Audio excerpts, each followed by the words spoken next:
கடலூர்ல என்னதானே பிரச்சனை? எங்க ஜாதி பிரச்சனை பாத்தீங்கன்னாக்கா எல்லாருமே சொல்லிட்டு இருக்காங்க. அது என்னதான் பிரச்சனை? கொஞ்சம் விலைக்கு மக்களுக்கு சொல்லுங்களேன்.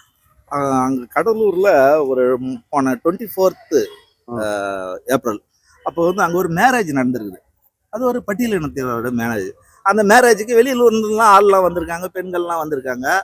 அப்போ இது போல் ஒரு மேரேஜ்னா கொஞ்சம் ஆட்டம் பாட்டத்தோட போவாங்க, மோளம் தாளம்லாம் வச்சு. அது அந்த ஊரில் இருக்கிற மேல் ஜாதிக்காரங்களுக்கு பிடிக்கல போலக்குது. பிடிக்கலன்ற அங்கே ஒருத்தர் இருக்கிறாரு, அவர் பேர் வந்து முருகவேல்னு பேர். அவர் வந்து அதை வந்து டேய் என்னடா ஜாதி பேரை சொல்லி திட்டிருக்காரு. திட்டினதுல கொஞ்சம் கோவப்பட்ட அந்த இளைஞர்கள் போய் கேட்டிருக்காங்க, நீ என்ன இது போல வந்து பெண்கள் எல்லாம் இப்படி திட்டுற அப்படின்ட்டு கேட்டதுக்கு அவங்கள கத்தி எடுத்து வெட்டியிருக்காரு. வெட்டி அது ஆஸ்பத்திரியில சேர்த்தாச்சு. சேர்த்ததுக்கு அப்புறம் ஏற்பட்ட பின் விளைவுகள் எப்பயுமே ஒரு இது நடந்தா அதுக்கு எதிர்வினை உண்டு. வினை நடந்தா எதிர்வினை உண்டு. அதனால கொஞ்சம் ஆவேசப்பட்ட அந்த தலித் இளைஞர்கள் கொஞ்சம் பேர் அந்த மறுநாளோ அதுக்கு மறுநாளோ தெரியல, அந்த முருகவேலை அடிச்சு போலீஸ் ஸ்டேஷன் கிட்ட போயிடும். அவங்க அடிச்சு எதுவும் பண்ணல, அவங்கள வெட்டணுமோ குத்தணுமோ கொல்லணுமோன்ற எண்ணெல்லாம் மோட்டிவெல்லாம் இல்லை அவங்களுக்கு.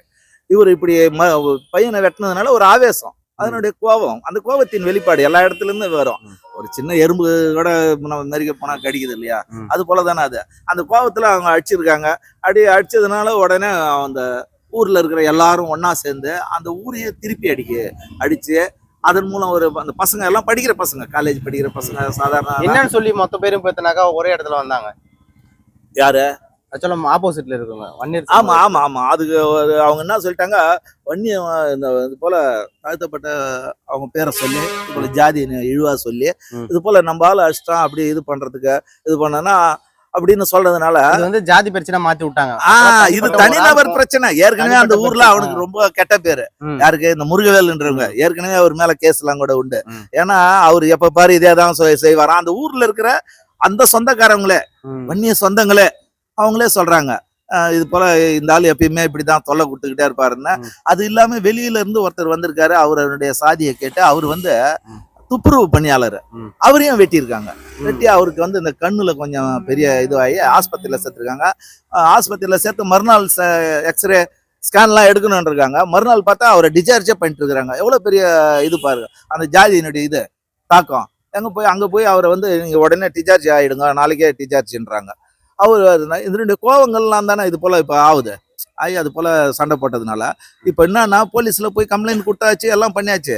ஆனாக்க போலீஸ் என்ன பண்ணுது, இந்த வீடியோவை பார்த்ததும் போலீஸ்லயும் சில ஜாதிய வன்மம் பிடித்தவர்கள் இருப்பாங்கல்ல, இப்ப போலீஸ் நம்ம தலித் மக்களுக்கு எதிராக திரும்பிட்டாங்க.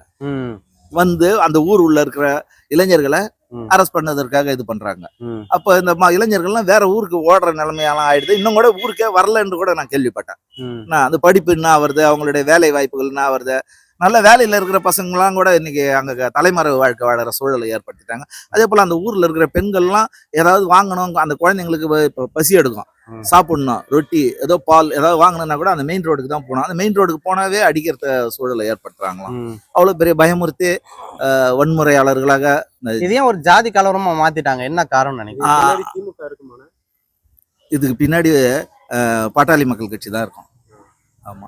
ஏன்னா அந்த ஊர்ல அவர் பேர் எனக்கு சரியா தெரியல. அவர் தான் அது வந்து யூடியூப்லாம் போட்டு வன்னிய மக்களை காப்பாத்துறதுக்கு ஒரே ஆளு நம்ம ஐயா தான். ஏன்னா அது கட்சியில வேற மாதிரி ட்விஸ்ட் பண்றாங்க. வேல்முருகன் வரமாட்டாரு, இன்னொருத்தர் இருக்கிறாரு ராமசாமி என்ன பேரு, அவங்கெல்லாம் வரமாட்டாங்க இந்த வன்னிய சமூகத்தை காப்பாத்துறதுக்கு. என்ன ஐயா அன்புமணியும் இவங்க தான் வருவாங்கன்ட்டு ட்வீட் போடுறாங்க. போட்டு இந்த மக்களை ஒன்றிணைக்கிறாங்க. என்னடான்னா ஜாதிய ரீதியா திரட்டுறாங்க. இங்க நடைபெற்ற விஷயம் நான் என்ன சொல்றேன், யார் பாதிக்கப்பட்டாலும் அவங்களுக்காக தான் நாம நிக்கணும். வன்னியர் பாதிக்கப்பட்டா வன்னியர்களுக்காக தான் நான் நிக்கணும். அதுதானே நியாயம். ஆமா. எங்க பாதிப்பு யாருக்கு ஏற்படுகிறது அவர்கள் பக்கம் மக்கள்